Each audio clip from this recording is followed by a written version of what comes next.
Hey guys, it's Ryan with a GoPro and a Volvo, and today I'm taking you with me on a quote.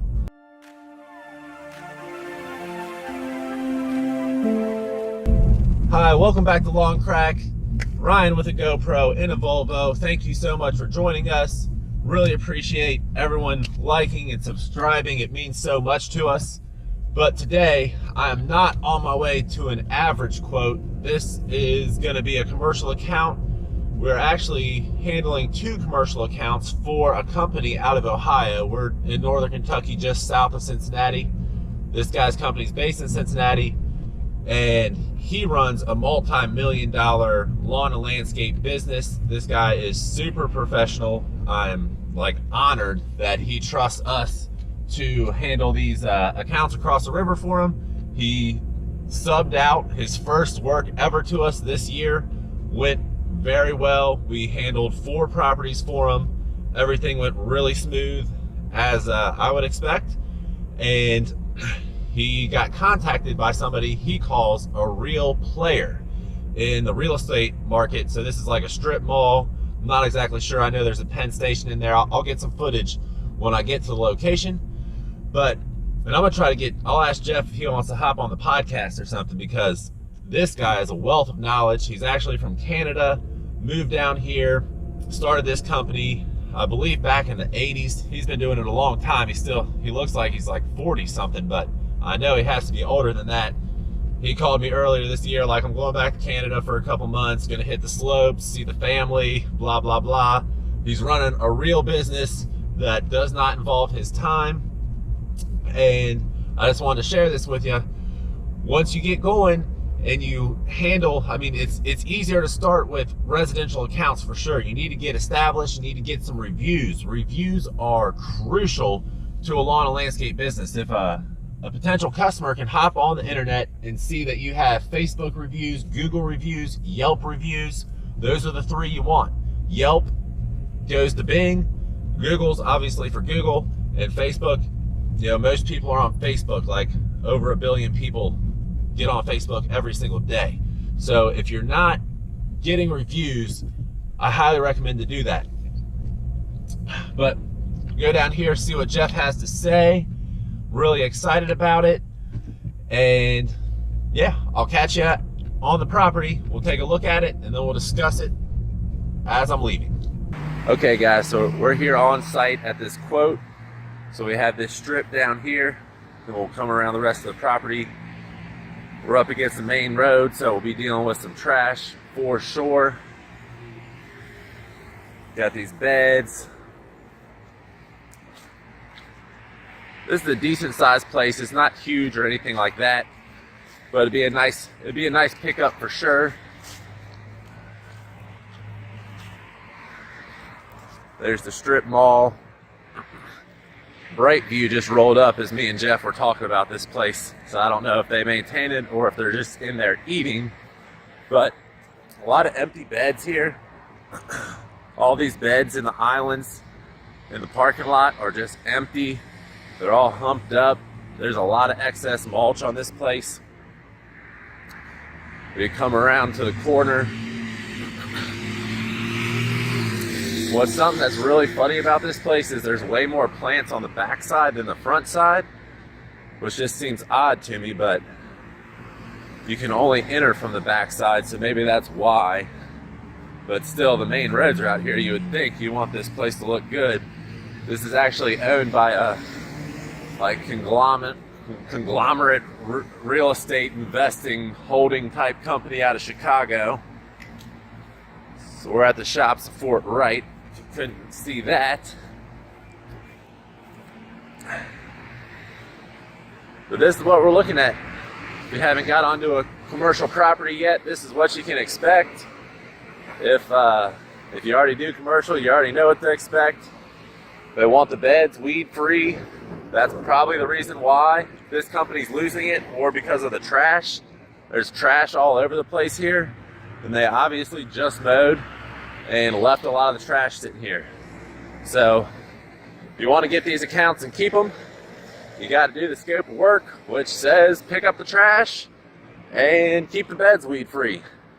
There's some weeds in the beds, like wild euonymus, that are literally choking out the wanted plants.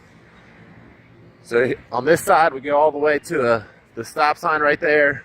This bed's included. This is part of it right here.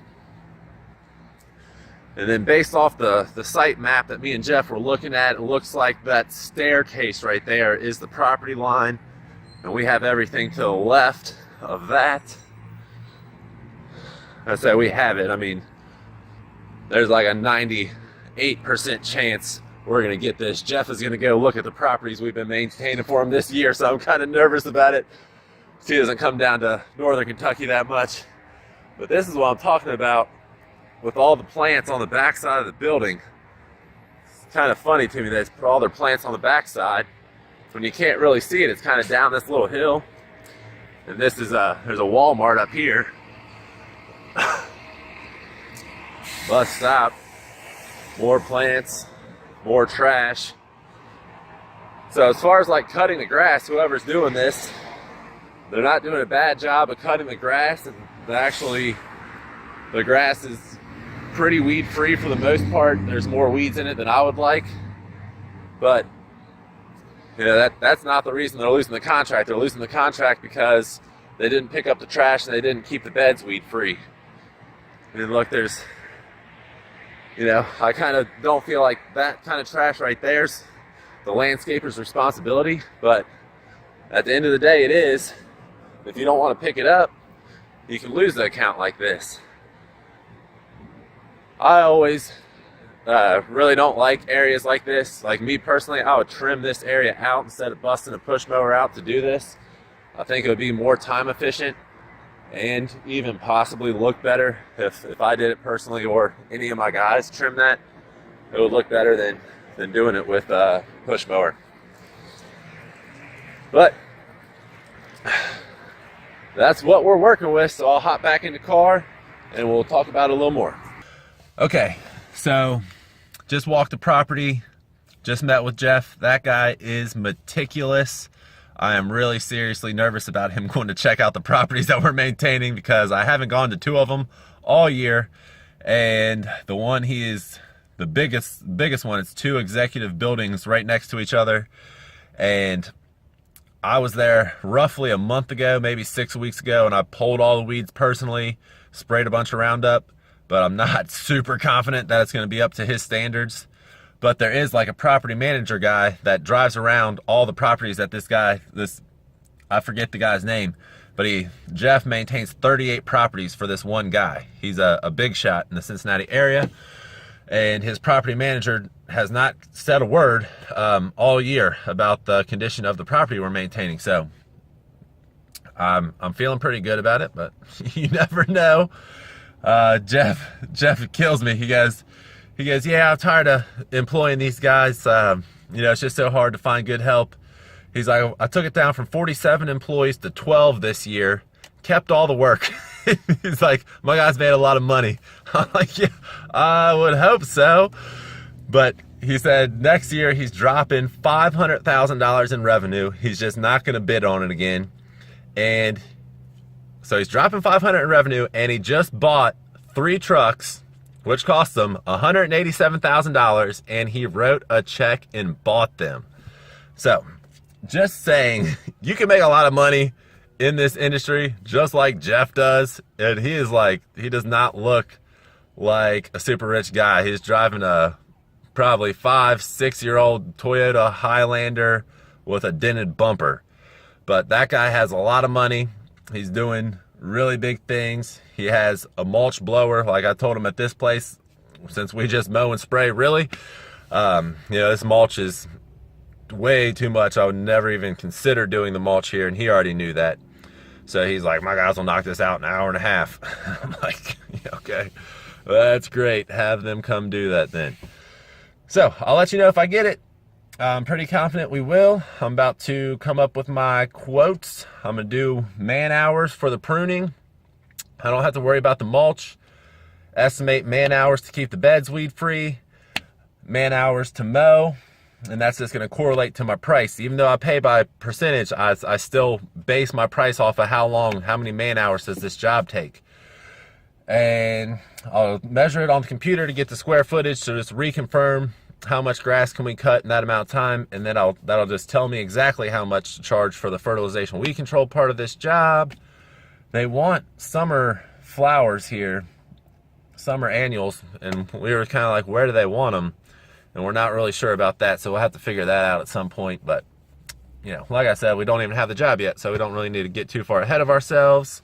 And there was nothing on the bid spec sheet about irrigation, and this place is irrigated, so that's kind of funky too. So we have some questions for them, and then we'll shoot them our quote and see what they say. I don't know if Brightview is taking care of this place, but that Brightview truck pulled up and nobody got out of that truck for about 10 minutes. Me and Jeff were standing in the parking lot talking. Like, what are they doing? And then they finally got out and went in to eat lunch. Like, wow. That's why I don't like paying my guys by the employee or paying my guys by the hour. And I ran that by Jeff, and he's like, how do you do it? I told him, and he's like, oh, no, I'm not paying my guys that much. I'm like, well, I got really tired of hiring people, and I like my guys a lot. They're really good people, which is the most important thing. So I pay my guys really well. They appreciate it. They like their job. They're happy to do it. I'm happy they do it. The customers are happy they do it. Yeah, everybody's happy around here. So I hope you like it. It's Ryan with Lawn Crack, Lawn Care Business Academy Podcast. Thanks for watching. Don't forget to like, comment, subscribe, all that stuff. Find us on Instagram and Facebook.